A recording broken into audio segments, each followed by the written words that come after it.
भैया प्रणाम। खुश रह खेसारी, का हाल चल बा?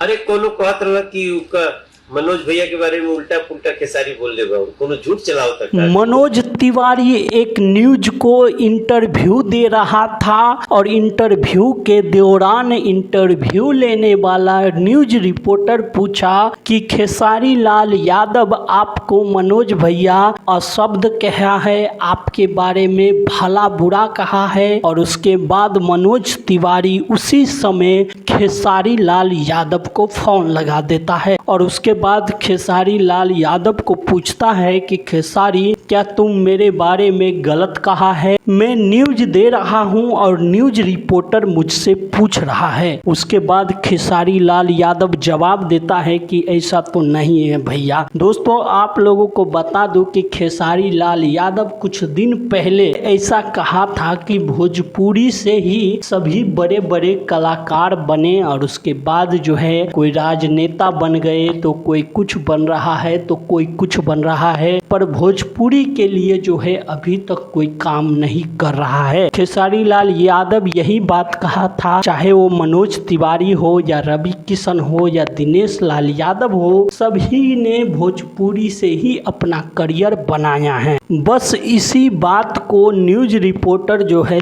तोड़ मरोड़ कर मनोज तिवारी के पास पेश किया और उसके बाद मनोज तिवारी उसी समय खेसारी लाल यादव को फोन लगा दिया और उसके बाद खेसारी लाल यादव ने कहा कि मैं ऐसा तो कुछ कहा नहीं हूँ। उसके बाद मनोज तिवारी ने कहा कि ठीक है खेसारी, मैं अभी इंटरव्यू दे रहा हूँ और इसके बाद जो है मैं बात करूँगा। उसके बाद मनोज तिवारी खेसारी लाल यादव का फोन काट देता है। दोस्तों, आप लोग जरा सोचिए कि इतने बड़े फिल्म इंडस्ट्रीज में अगर इस तरह का काम चल रहा है खेसारी लाल यादव को बदनाम करने का, तो आप समझ सकते हैं कि खेसारी लाल यादव जब ये कहता है कि मेरे खिलाफ हमेशा कुछ न कुछ साजिश किया जाता है, तो बहुत सारे लोग कहते हैं कि सिर्फ क्या खेसारी लाल यादव के ही खिलाफ साजिश होता है।